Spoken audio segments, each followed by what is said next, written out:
Salut à tous. Alors aujourd'hui, je voudrais parler non pas d'un livre, mais d'une série télévisée, la série Baron Noir, qui passe actuellement sur Canal+.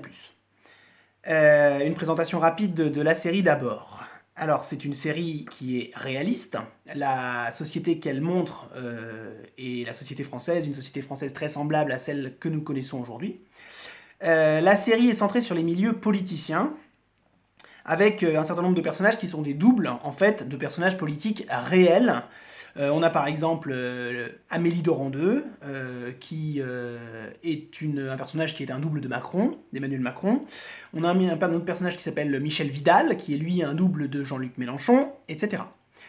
La série, alors là on en est à la saison 3, la série a commencé avec l'arrivée d'un président de gauche au pouvoir, un président socialiste, qui s'appelait dans la série Francis Laugier et qui était fortement inspiré de François Mitterrand. Les scénaristes de la série ne s'en sont pas cachés.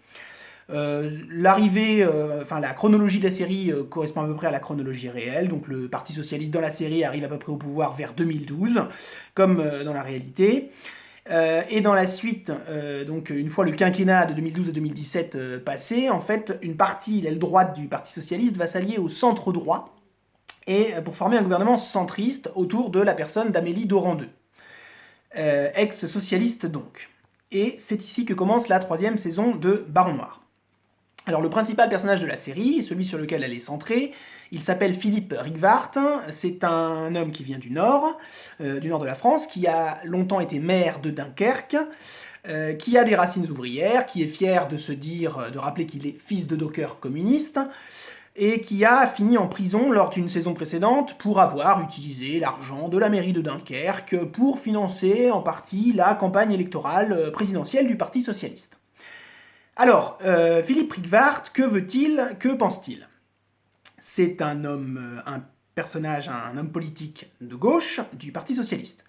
Éric Benzekri, le principal scénariste de la série, a expliqué que Rigvart était inspiré, non pas d'un homme en particulier, mais d'une génération de dirigeants socialistes, celle qui est montée dans les années 1990, qui sont une génération plutôt militante, contrairement aux socialistes issus de la haute fonction publique, passés par l'ENA, etc.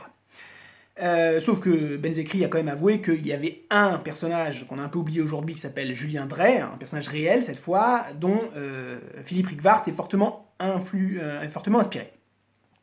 Alors, la série s'appelle Baron Noir, et Baron Noir, c'est le surnom qui est donné à Philippe Rigvart. Alors, qu'est-ce que c'est qu'un baron? C'est un personnage de haut rang, donc ça c'est dans une société féodale, c'est un personnage de haut rang, un seigneur si vous voulez, et noir parce qu'il agit dans l'ombre. Donc un baron noir, le baron noir, c'est un personnage de haut rang dont l'influence se manifeste en coulisses, qui influence les gens et qui n'est pas sous le feu des projecteurs. Et c'est effectivement le cas de Philippe Rigvart, parce que ce personnage va se retrouver à conseiller successivement à peu près tous les dirigeants de la gauche dans la série. D'abord Francis Laugier, le président Laugier, ensuite la candidate puis présidente Amélie Dorandeux, puis Michel Vidal, donc le double de Jean-Luc Mélenchon. Alors, qu'est-ce qu'il a dans la tête, ce Philippe Rigvart? C'est un homme de gauche et il a un peu ce que j'appellerais la religion de la gauche dans la tête. Sa tête est remplie des mythes de la gauche française, le Front populaire, 1936, Léon Blum arrive au pouvoir et réalise les rêves des ouvriers, les congés payés, des hausses de salaire, l'arrivée de la gauche en 1981 avec la victoire électorale de François Mitterrand, etc. Voilà, c'est ça ce que Philippe Rigvart veut rejouer. Son objectif à lui, politiquement, c'est l'union de la gauche et la défense de la République face au populisme d'extrême droite et une autre forme de populisme dont je reparlerai juste après. Alors, c'est à peu près tout ce qu'on sait sur les idées politiques de Philippe Rigvart. Alors, l'union de la gauche, il est l'ardent défenseur de l'union de la gauche, l'union du Parti socialiste avec les écologistes, les communistes et donc ce qui ne s'appelle pas la France insoumise dans la série, mais Debout le peuple, hein, c'est quasiment la même chose. Alors, qu'est-ce qu'il veut faire avec l'union de la gauche? Alors là, on a un flou. On sait qu'il veut augmenter les salaires, on sait qu'il voudrait qu'il y ait une transition écologique, remettre de l'argent dans les services publics. Bon, c'est le programme habituel de la gauche unie. avec l'objectif derrière de maintenir un rapport de force entre les classes populaires et les riches qui veulent toujours s'enrichir davantage, qui veulent s'enrichir en massacrant les conditions de vie des classes populaires, et face à eux, on a toujours de braves politiciens de gauche qui veulent réaliser l'union de la gauche pour opposer une digue aux assauts des riches. Donc Philippe Rickwart, il ne veut pas changer le monde, il veut maintenir un équilibre avec les riches, c'est une espèce de syndicaliste de la politique. Alors la politique de l'union de la gauche, c'est quand même une politique, et là l'histoire nous le montre, où les politiciens de gauche ont toujours promis beaucoup, et une fois au pouvoir ont toujours déçu beaucoup, parce que finalement ils ont expliqué au bon peuple que finalement on ne pouvait pas réaliser tout ce qu'on avait promis, que c'était un peu irréaliste, qu'on avait peut-être un petit peu menti, bon bref. Donc Philippe Rickwart, il veut rejouer cette union de la gauche qui a 1000 fois désespéré les classes populaires. Philippe Rickwart, il donne quand même souvent l'impression de ne pas très bien savoir quelles sont ses idées à lui. On sent bien qu'il a tendance à confondre ses idées avec ses intérêts personnels. En gros, si je gagne, ce sera bon pour la gauche et pour le pays. Comme de nombreux personnages de la série, et comme de nombreux politiciens dans la vraie vie, Philippe Rickwart, il a une grande soif de pouvoir, il a besoin d'influencer les autres, il a besoin d'exercer un pouvoir sur eux. Alors, dans la saison 3, on en arrive à un moment où Philippe Rickwart estime qu'il est le seul capable de faire gagner la gauche, et donc il décide de se présenter aux élections présidentielles. Rickwart, il faut le dire, c'est quand même un personnage assez sympathique. D'abord, il est joué par Cadmerade, qui est très bon dans ce rôle. Ce personnage de Philippe Rickwart, il a une grande force, il a une combativité, un courage et une intelligence stratégique immense. C'est aussi un des seuls, dans la série comme dans la réalité, un des seuls dirigeants de gauche d'origine ouvrière et non pas petit bourgeois, pour le dire vite. Alors, quelques mots de commentaires, j'en arrive maintenant à mon commentaire sur la série. Je pense que cette série, elle m'a beaucoup intéressé. Je pense qu'elle aide quand même à penser les différentes voies que peut prendre la réalité. C'est une série, alors c'est une réalité parallèle, qui se développe parallèlement à notre vie politique, qui lui ressemble par certains aspects, mais qui s'en distingue par d'autres. Donc c'est une série qui est très inventive, avec de nombreux personnages qui sont des stratèges de talent. Ils sont capables de jouer sur l'image qu'ils renvoient, sur l'impact sur l'opinion publique de ce qu'ils vont faire et de ce qu'ils vont dire. Ils vont aussi être capables de jouer sur les sentiments des autres hommes et femmes politiques. Ils jouent à s'utiliser les uns les autres pour réaliser leurs idées et leurs ambitions personnelles. Cette série, elle explore de nombreuses possibilités politiques, des voies historiques qui n'arriveront peut-être jamais dans la réalité, mais qui sont en tout cas plausibles, qui sont réalistes. Par exemple, dans la saison 3, on voit le surgissement sur la scène politique d'un youtubeur politique qui s'appelle Christophe Mercier, qui est un professeur de SVT et qui se fait le chantre de la vraie démocratie, dont l'idée essentielle qu'il va marteler, c'est le tirage au sort. Il est pour abolir les élections et les remplacer par le tirage au sort. Et ce personnage et son action vont être le déclencheur d'une crise politique. Ça, c'est une voie intéressante qui est explorée par la série. Donc, de cette créativité de la série, cette réalité parallèle qu'elle propose, aide à mon avis à réfléchir, à envisager les différentes combinaisons que peut prendre une société, et c'est utile quand on cherche à agir sur la société pour la changer. J'ai aussi des critiques à faire sur cette série. Finalement, c'est une série qui est assez peu politique. En fait, elle est très centrée sur les politiciens, mais elle est assez peu politique au sens des idées politiques. Rickwart, on ne connaît pas trop ses idées. Amélie Dorandeux, non plus. On sait qu'elle ressemble beaucoup à Emmanuel Macron. Elle mène une politique de droite semblable certainement à celle d'Emmanuel Macron. Elle, son slogan, c'est qu'il y a deux phases dans son mandat. D'abord, rétablir la compétitivité de la France, donc on suppose une politique plutôt de droite, libéraliser le marché du travail, baisser les salaires, diminuer les services publics, etc. Et elle dit rétablir la compétitivité d'abord, mais redistribuer ensuite. Donc ça supposerait une politique plutôt de gauche ensuite, ou peut-être qu'on augmenterait les salaires, qu'on remettrait de l'argent dans les services publics. On ne sait pas trop. Aucune mesure précise n'est exposée. La série, elle montre surtout l'affrontement entre des individus et des clans pour le pouvoir, mais pas tant que ça finalement une bataille d'idées. La seule idée que plusieurs personnages semblent défendre de manière sincère, c'est la République, la défense de la République. Bref, de l'État, sous une certaine forme certes, mais de l'État quand même. Or, l'État, c'est l'instrument de verrouillage de l'ordre social, un ordre social construit au profit des bourgeois, des riches.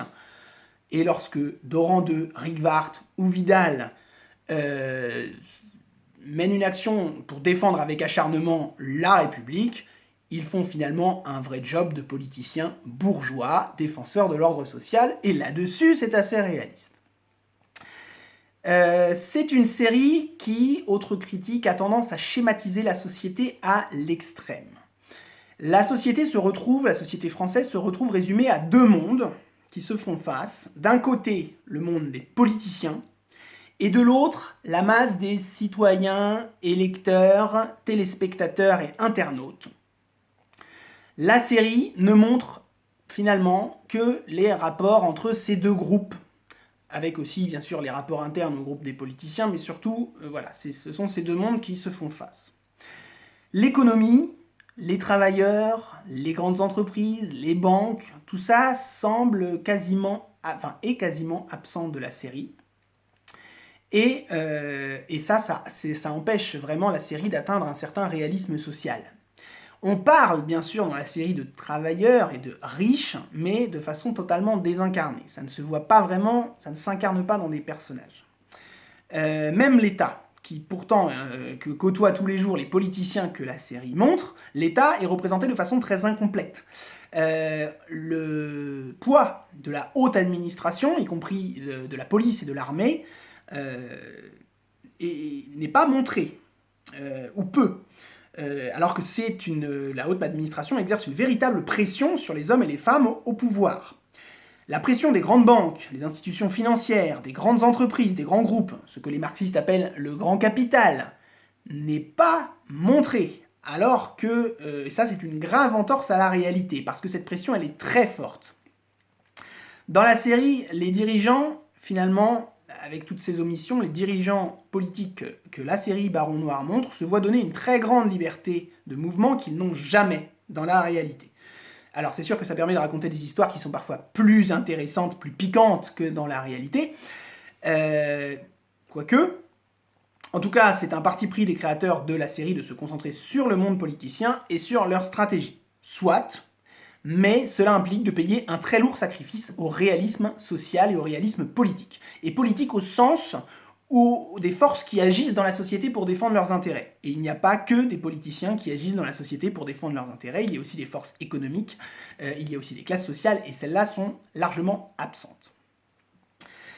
Il y a un élément central dans la situation sociale que nous vivons aujourd'hui, c'est la crise économique. Et cette crise économique et son impact sur la situation est franchement atténué, voire éludé dans la série. La série montre bien une société française en décomposition, une précarité et une misère qui progressent, une grande instabilité aussi dans les esprits, dans les appareils politiques, et jusqu'au sommet du pouvoir gouvernemental. Mais on ne sait pas trop d'où ça vient. Amélie Doran II, donc, la présidente, je l'ai dit, propose un programme politique en deux temps. De droite d'abord, de gauche ensuite, et ça, à mon avis, c'est totalement irréaliste.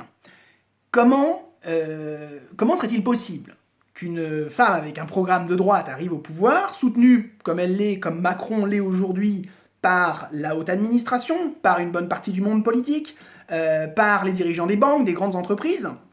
Donc d'abord, ils soutiendraient la politique de droite d'Amélie Doran II, et ensuite, celle-ci mènerait une politique de gauche comme si elle était finalement indépendante de leurs intérêts. Ça me semble, là, encore une grave entorse à la réalité sociale. On choisit son camp dans la réalité et ce genre de proposition que fait Amélie Doran II me semble tout à fait irréaliste. Et c'est là qu'il faut parler de ce qui manque dans la série, qui est la clé de compréhension, c'est la lutte des classes. Parce que si on veut comprendre la société, la situation actuelle de la société française et du monde entier d'ailleurs, il faut, et si la série Baron Noir prétendait être plus qu'un divertissement, ce qu'elle est, c'est un bon divertissement, mais si elle prétendait nous aider à comprendre, à décrypter la situation politique actuelle de la France et du monde, alors il faudrait que la série nous parle un peu plus de cette crise économique de 2008 qui a déchaîné et qui a donné une très grande violence à la lutte des classes et qui est le cadre qui permet de comprendre les problèmes politiques d'aujourd'hui. En 2008, on a eu une crise économique terrible qui a été la conséquence des pulsions d'enrichissement et d'accumulation sans limite des actionnaires, des capitalistes. La crise a provoqué un grippage du système économique qui a fait craindre aux capitalistes qu'ils ne pourraient plus faire autant de profits qu'avant. Comment les capitalistes ont-ils réagi? En allant chercher les profits avec les dents. En licenciant des millions de travailleurs, en faisant travailler plus ceux qui gardaient un emploi, en précarisant le travail, en baissant les salaires, en détruisant les services publics, en ravageant l'environnement lorsque cela leur offrait des sources de profits nouvelles.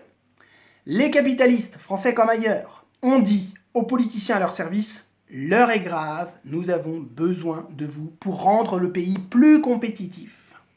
Si nous ne faisons plus de profit, la société stagnera ou s'écroulera. » Et tous les politiciens au pouvoir leur ont dit « Amen ». Voilà pourquoi, partout dans le monde, les politiciens au pouvoir, qu'ils soient de droite, qu'ils soient de gauche ou d'extrême droite, ont ceci de similaire dans leur politique, qu'ils mènent toujours la guerre aux travailleurs, dans l'intérêt des riches. Ça, c'est la situation actuelle de la société, de cette société que prétend représenter Baron Noir. Et sur ce point-là, c'est raté. Comment comprendre le fait que dans la série, par exemple, comme dans la réalité, la gauche au pouvoir mène une politique de droite? La raison, c'est la crise et la lutte des classes qui est déchaînée de la bourgeoisie contre les travailleurs, qui pousse un appareil de gauche, comme le PS, à se ranger du côté de la bourgeoisie, clairement, complètement, contre les travailleurs. Dans la série Amélie Doran 2, la présidente centriste, ex-parti socialiste, le double de Macron, se retrouve haï au plus haut point. Ça correspond assez bien d'ailleurs à la détestation que subit Emmanuel Macron aujourd'hui. Mais comment comprendre cette détestation? Juste parce que Macron est insupportable, que c'est une tête à claque, et donc que Amélie Doran 2, son double, subirait le même sort? Ça, c'est une raison, mais une raison mineure. La vraie raison, la raison de fond, c'est que Macron représente l'arrogance de la bourgeoisie qui nous mène la guerre à nous, les classes populaires, tout en restant propre sur elle, droit dans ses bottes, arrogante. Et que Macron, il représente, lui, cette arrogance, cet égoïsme de la bourgeoisie, ces politiques destructrices, et qu'il le veuille ou non, il porte la marque de toutes les souffrances que lui et ses prédécesseurs ont causées, et causent encore, aux classes populaires. Et il a concentré sur sa personne une colère qui existait déjà avant lui, et qu'il a exacerbée en nous attaquant de façon redoublée. Alors, puisqu'il faut bien conclure, Baron Noir, c'est une série divertissante, surtout quand on aime les combats, la stratégie, les coups tordus, etc. Soyons quand même honnêtes, Baron Noir offre une plongée dans le monde politicien français et permet quand même de mieux le décrypter, de mieux le comprendre. Mais avec toutes les limites que j'ai pointées, la série occulte la crise économique et surtout la lutte des classes féroce que la bourgeoisie aujourd'hui est en train de mener aux classes populaires et qui est la toile de fond qu'il faut comprendre pour comprendre la situation actuelle. Sinon, on ne comprend rien. Et le fait que Baron Noir esquive cette lutte des classes enlève malheureusement une bonne partie de son réalisme à la série.